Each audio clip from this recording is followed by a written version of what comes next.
வாழ்க வையகம் வாழ்க வையகம் வாழ்க வளமுடன். அருள் தந்தை வேதாத்ரி மகரிஷி அவர்களின் நாள் ஒரு நற்சிந்தனை. ஜூலை மாதம் 10ஆம் தேதி.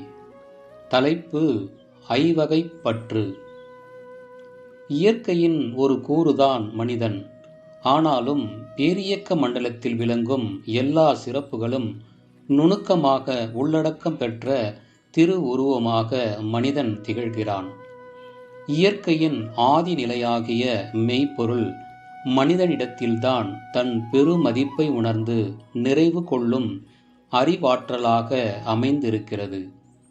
இவ்வறிவு ஐம்புலன்கள் மூலம் பொருள்கள், மக்கள், இன்ப துன்ப உணர்வுகள் இவை வரையில் எல்லை கட்டி குறுகி நின்று இயங்கும்போது மாயையாகவும் உணர்ச்சி வயமாகவும் சிறுமையடைகிறது.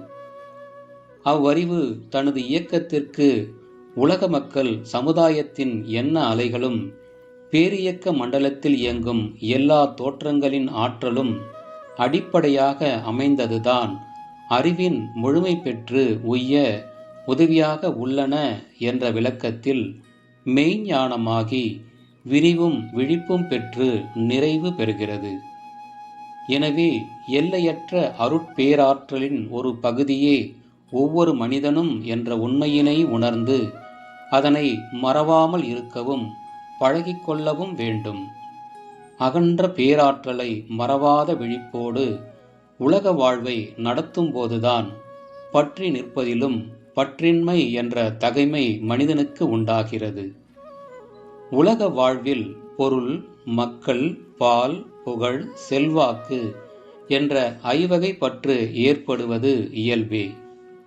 கடமை உணர்வோடும் அளவு முறை அறிந்தும் விழிப்போடு இப்பற்றுகளை வளர்த்தும் காத்தும் கொள்ள வேண்டியது பிறவி பயனை எய்த அவசியமானவை.